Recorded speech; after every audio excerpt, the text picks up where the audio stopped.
예, 늘 셋째 줄이면 하나님께 영광의 찬송을 올려드리는 우리 한나 권사님들께 큰 박수 부탁드립니다. 사도의 인사를 드립니다. 하나님 우리 아버지와 우리 주 예수 그리스도로부터 오는 은혜와 평강이 오늘 주일 공동 예배 참석하신 우리 모든 교회에게 함께 있기를 바랍니다. 지난주 날씨는 매우 포근했습니다. 그런데 이제 오늘은 좀 비가 내리고요. 다음 주는 조금 추워진다고 합니다. 이른바 이제 봄꽃이 피는 것을 시샘하는 이제 꽃샘추위가 비로소 오는 것 같습니다. 그럼에도 이번 주 목요일은요, 낮과 밤의 길이가 같아진다는 24절기 중에 춘분입니다. 이제 이 춘분을 기점으로 하루 중 낮의 길이가 밤의 길이보다 길어진다고 합니다.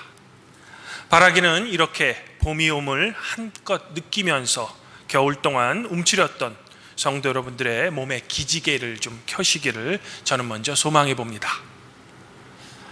성도 여러분, 오늘 복음서 말씀에서 어떤 바리새인들이 예수님을 찾아옵니다. 그리고 예수님께 헤롯이 당신을 죽이려고 합니다 라고 미리 경고해 주죠. 아마도 이 사람들은 바리새임에도 불구하고 예수님께 어떤 좋은 감정이 있어서 이런 경고를 예수님께 미리 해주는 것 같습니다. 위험에서 빨리 벗어나라 라는 거죠. 하지만 예수님께서는 이런 경고에 대해 헤롯, 그 사람은 그 사람의 일을 하고 나는 나에게 맡겨진 일을 하겠다라고 단호하게 답변하셨다는 겁니다. 지금 예수님의 이 말씀은 예수님 당신 자신이 걷고 있는 이 길은 사람에 의해서가 아니라 바로 하나님의 계획에 따라 정해진다는 진리를 온전히 깨닫지 못하고는 도저히 할 수 없는 그런 말이죠. 즉 내가 하고자 하는 일, 다른 말로 하면 나의 소명이 바로 하나님으로부터 온다는 강한 믿음이 없이는 결코 할 수 없는 그런 말이라는 겁니다. 오늘 구약 말씀인 예레미야서의 예언자 예레미야도 자신을 죽이겠다라고 협박하는 당시 제사장들과 선지자들에게 두려움에 사로잡히기보다는 여호와께서 나를 보내셔서 나는 지금 예언을 하고 있습니다. 그런즉 나는 하나님께서 맡기신 예언을 할 것이며 만일 나를 죽이면 무죄한 피에 대한 책임을 당신들이 지게 될 것입니다 라고 위협하고 있는 제사장과 선지자들에게 당당히 맞서는 겁니다. 이 또한 참 예언이 누구로부터 온 것임을 확실하게 알지 않고서는 도저히 할 수 없는 예레미야의 담대한 신앙 고백이죠.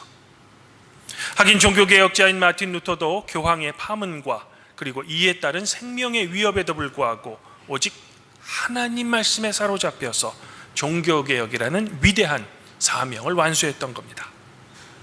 이들 모두의 공통점은 하나님께서 맡겨진 소명에 아주 충실한 사람들이라는 거죠. 결코 예수님과 예레미야 그리고 루터는 생명의 위협에도 불구하고 뒤로 물러서지 않았다는 겁니다. 사랑하는 성도 여러분, 하나님께서 여러분들을 이 세상에 보내실 때는 다 이유가 있습니다. 즉 여러분은 이 세상에 우연히 또는 그저 목적 없이 태어난 것이 아니라는 겁니다. 여러분 모두는 하나님의 은총과 그분의 놀라운 계획 하에 이 세상에 보냄을 받았으며 성도로 택함을 받으신 그런 사람들이라는 겁니다. 이것을 오늘 사도 바울은 빌립보에게 보내는 편지에서 여러분의 시민권은 이 땅이 아닌 하늘에 있다라고 선포하고 있는 겁니다. 한 나라의 시민에게는 반드시 의무와 권리가 있죠. 그러므로 하늘의 시민권이 있는 여러분들에게도 역시 의무와 권리라는 것이 있습니다. 그리고 그 의무란 바로 하나님께서 여러분에게 맡겨진 각자의 소명에 충실하신 것입니다. 즉 이 땅에서의 우리의 삶에서 여러분은 여러분의 가정에서의 역할, 직장에서의 역할, 그리고 한 국가의 시민으로서의 역할을 충실히 감당해야 한다는 거죠. 빛과 소금의 역할을 충실히 감당해내라는 겁니다. 그러면 그리스도인으로서 여러분의 권리는 또한 무엇일까? 그것은 하나님의 은총 안에 여러분이 머무를 수 있는 자유가 있다는 겁니다. 그리고 그 자유는 방종이 아니라 그리스도 예수 안에서의 자유를 말합니다. 그러므로 여러분은 그리스도 예수 안에서 자유한 분이심으로 그분의 은총에 감사하며 여러분에게 맡겨진 소명에 충실해야 한다는 겁니다. 그러나 우리가 이 세상을 살다 보면 그만 나도 모르게 나태해져서 여러분에게 주신 소명을 잃어버릴 때가 우리는 종종 있다는 겁니다. 또는 그저 좋은 것은 좋은 것이라고 하며 항상 매사에 어떤 확실한 태도 또는 확실한 의견을 뒤로 미룰 때가 있다는 거죠. 더욱이 최악의 상황은 늘 어떤 생각이나 의지 없이 그저 주변 환경의 탓을 하며 이 눈치 저 눈치 보면서 어떻게든 상황을 모면해서 그냥 슬쩍 넘어가려는 태도라는 겁니다. 마치 이것이 이 세상의 지혜인 양 착각하면서 말입니다. 하지만 이런 삶의 태도는 목숨의 위협 속에서도 나는 하나님께서 나에게 맡겨진 소명, 즉 내 목숨이 위태로워도 나는 내 갈 길을 가야 하겠습니다 라고 말씀하셨던 예수님의 단호한 태도와는 아주 먼 삶의 방식이라는 거죠. 즉 모호한 삶의 태도는 분명 우리 그리스도인이 살아가야 할 태도가 아니라는 겁니다. 단테의 신곡 중 단테가 그의 안내자인 베르길리우스를 따라 이제 막 지옥문에 들어가려고 합니다. 그런데 1년에 한 부류의 사람을 만납니다. 그런데 이들은 지옥 입구에서 어떤 한 깃발을 쥐은 사람들을 쫓아다닙니다. 단테는 궁금했죠. 그래서 이들 중 한 사람을 잡아서 물어봅니다. 왜 당신은 저 깃발을 쫓아다닙니까? 그러자 무리 중 한 사람이 제 앞사람이 그 깃발을 따라가니 저도 그냥 따라갑니다 라고 대답했다는 거죠. 뭔지도 모르고 그냥 남들이 하니까 정처 없이 쫓아다닌다는 거죠. 주관 없이 그냥 왔다 갔다 한다는 겁니다. 단테는 이들을 신곡 지옥편 제3곡에서 이렇게 표현하고 있습니다. 치욕도 없고 명예도 없고 살아온 사람들의 괴로운 영혼들이 저렇게 처참한 상태에 있습니다. 천국은 아름다움을 지키려고 이들을 내쫓았으며 어두운 지옥조차 이 사람들을 받아들이지 않습니다. 그리고 그 이유는 이들에게는 사악함의 명예조차 없기 때문입니다. 여기서 단테가 말하는 사람들은 자기의 삶에서 항상 이것도 저것도 아니면서 그저 미지근한 상태로 저로서는 어쩔 수 없었습니다 라는 핑계를 항상 대는 사람들이라는 거죠. 지상에서의 그들의 삶은 늘 태만하고 자기 주변에 무관심한 사람들이었습니다. 단테는 이런 사람들을 이렇게 평가합니다. 하나님도 싫어하시고 하나님의 적들, 즉 사탄도 싫어하는 사악한 사람들입니다. 즉 지옥조차 거부한 그런 사람들이라는 거죠. 그래서 지옥도 못 가고 그저 지옥 입구에서 어떤 깃발을 따라 지난 지상의 삶처럼 여전히 시간을 낭비하고 있다라는 겁니다. 그리고 우리를 더욱 안타깝게 하는 것은 우리 사회 지도자들 가운데 이런 종류의 사람들이 아주 많다는 겁니다.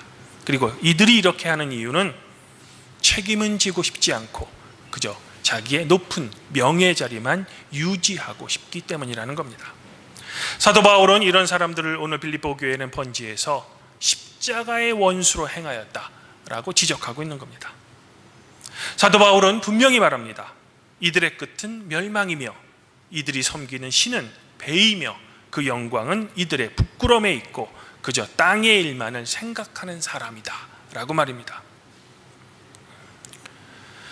주님 안에서 한 형제자매인 팔복교회 성도 여러분, 우리는 현재 정말 가장 큰 위기의 시대에 살고 있는지도 모르겠습니다.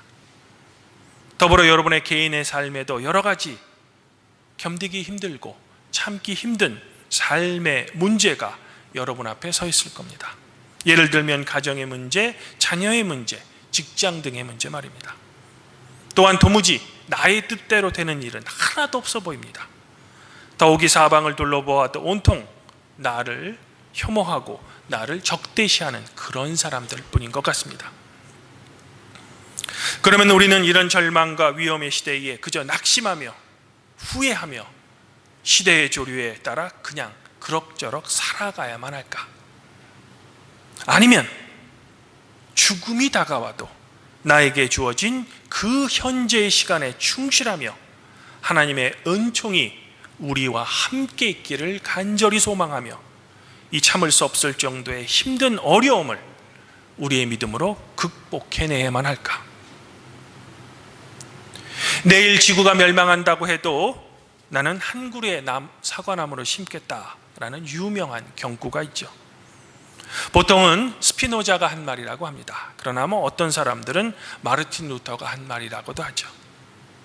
누가 진짜 이 말을 한 장본인인지는 몰라도 우리에게 중요한 점은 주변 환경이 어떠하든 우리는 늘 하나님께서 여러분께 주신 각자의 본연의 인물에 충실해야 한다는 겁니다.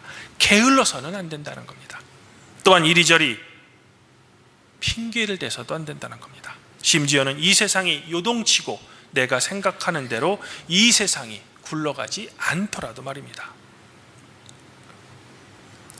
독일 바이에른주의 한 도시에 가면 마이스터 에크하르트라는 중세 독일의 신비주의자이며 루터에게 큰 영향을 끼쳤던 한 위대한 인물의 청동 조각상이 있습니다. 그리고 그 청동 조각상의 제목은 책을 읽어주는 마이스터 에크하르트입니다.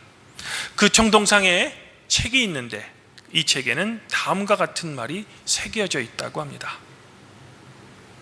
인생에서 가장 중요한 시간은 항상 현재입니다. 인생에서 가장 중요한 사람은 지금 당장 당신과 마주하고 있는 그 사람입니다. 인생에서 가장 중요한 일은 항상 사랑을 실천하는 일입니다. 늘 함께 사는 사람조차 나의 눈을 돌릴 수 없을 정도로 여러분의 일은 매우 바쁠 겁니다. 또한 어떤 위험이 나에게 올까 불안감이 엄습하기도 합니다. 더욱이 나의 미래에는 도무지 희망이라고는 보이지 않는 것 같은 그런 상황이죠. 그럼에도 여러분은 다른 사람으로부터 죽음의 경고를 받는 그 절체절명의 순간에서도 나는 하나님께서 내게 주신 그 길을 가야만 합니다 라고 당신 자신의 소명에 충실했던 예수 그리스도를 우리가 본받아야 한다는 겁니다. 그리하여 우리 또한 하나님께서 여러분에게 맡겨진 그 소명의 길을 현재에도 미래에도 묵묵히 걸으셔야 하는 겁니다. 세상이 나를 삼킬 것 같은 그런 상황일지라도 말입니다. 사도 바울은 죽음을 앞둔 그의 생의 마지막에 자신의 심정을 이렇게 고백했습니다. 나는 선한 싸움 다 싸우고 나의 갈 길을 마치고 믿음을 지켰습니다. 이제 후로는 나를 위하여 의의 면류관이 예비되었습니다. 주 곧 의로운 재판장이신 그분이 그날에 나에게 주실 것이며 나에게만 아니라 주의 나타나심을 사모하는 모든 사람에게도 주실 것입니다. 그러므로 바라기는 아무쪼록 우리 팔복교회 성도 여러분들은 여러분들을 힘들게 하고 여러분들을 지치게 만드는 매우 힘든 삶의 상황일지라도 결코 좌절하지 마시기를 바랍니다.